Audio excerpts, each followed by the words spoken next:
Hey, what's up? This is Reed. If you grew up in the 90s, you probably remember the Disney Channel movie called Smart House. But if you haven't seen it, it's okay. Basically, this family wins this futuristic smart house, and their voice assistant is named Pat. A lot of you recommended this movie, so I watched it, and it was entertaining, but it was very cringy. So now I want to see if my house is smarter than Disney's. Bring it on, Pat. You inferior intelligence. In the movie, Pat alerts the house that someone is coming to the door. Visitor approaching, Sarah.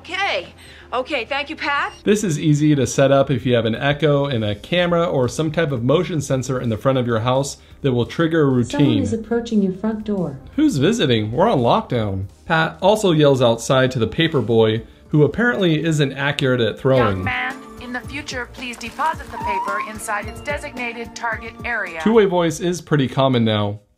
Hey. Sorry, I'm in quarantine. I'm your neighbor. I have some of your mail. I'll send something out. 1 second. Pat has some pretty ridiculous things.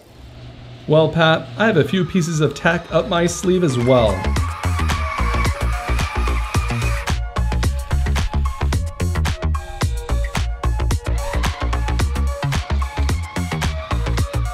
Pat somehow can suck up trash and food off the floor with its floor absorbers. Where all smart house spills go, straight into Pat's floor absorbers. Dumbest thing I've ever heard. Now, I don't have floor absorbers, but I have a few alternatives. Like a lot of people, I also have a robot vacuum to clean up messes. I'm still using the Roborock S5, and it's working great.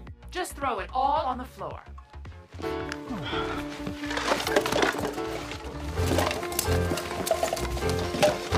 Alright, looks like you're done. Can you clean up your plate?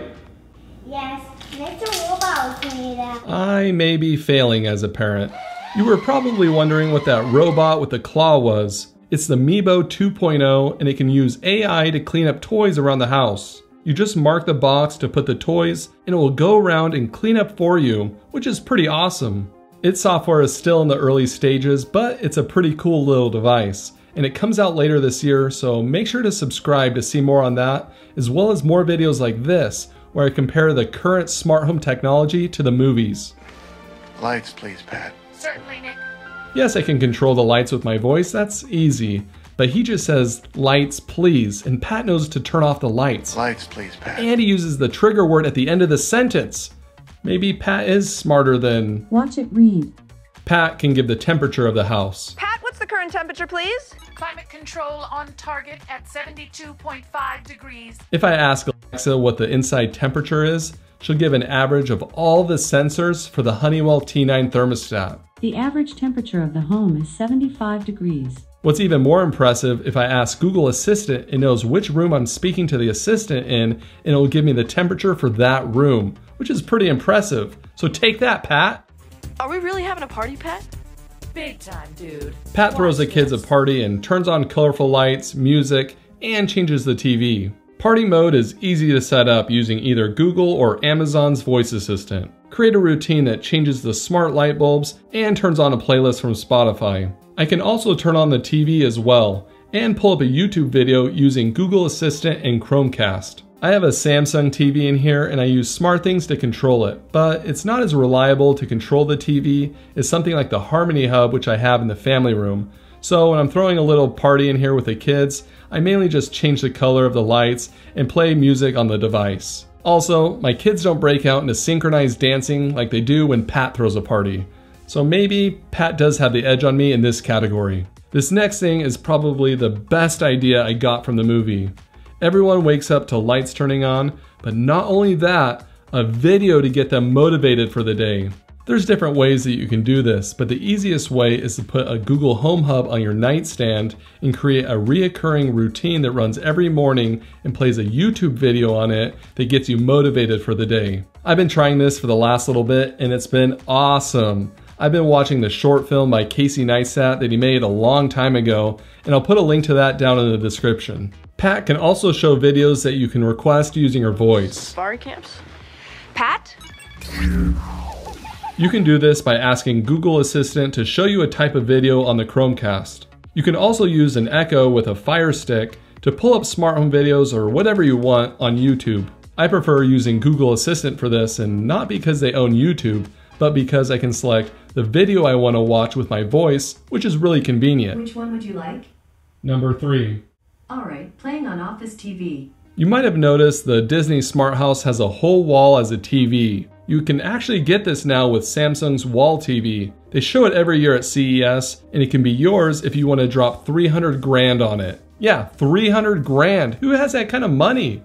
Maybe just get a projector. Pat thinks the kids have watched too much TV, so she starts to change it to a boring educational channel. I can use my voice assistant to help limit my kids' TV time. I can just say the command, start kid timer, and it will only allow my kids to watch TV for an hour. Okay, I will take it from here. They'll be warned before it's over to make it less painful. You have 5 minutes left. And I'll use the Harmony Hub to stop the show and turn off the TV. Then I'll notify my phone that the time is up. I'm doing all of this using an Alexa routine, so it's really easy to set up. You got nothing on me, Pat. There are a few that I can't replicate, and that's because they're impossible. Pat makes any food appear instantly. Pat, may I have a strawberry smoothie? Certainly, Angie. I tried this and it did not work. Hey, can you make me a smoothie?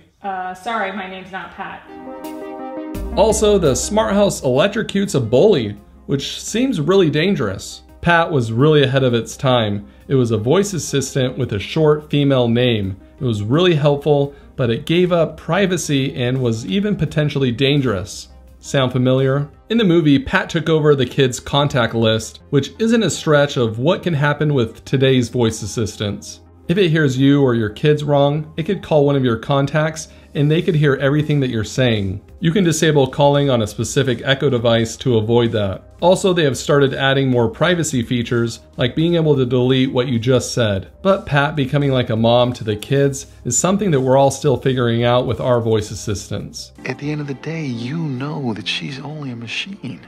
Yeah, a machine that's learning more and more about us every day. You watch, I have this feeling that before you know it, she's gonna be more motherly than all the moms on the block combined. My little 1-year-old said Alexa before she said mom, which is pretty funny, but it does make you wonder what are the potential impacts it will have on our kids in the future. Overall, Disney did a decent job predicting the future smart home, but hopefully they didn't predict everything right. Giving these people exactly what they need.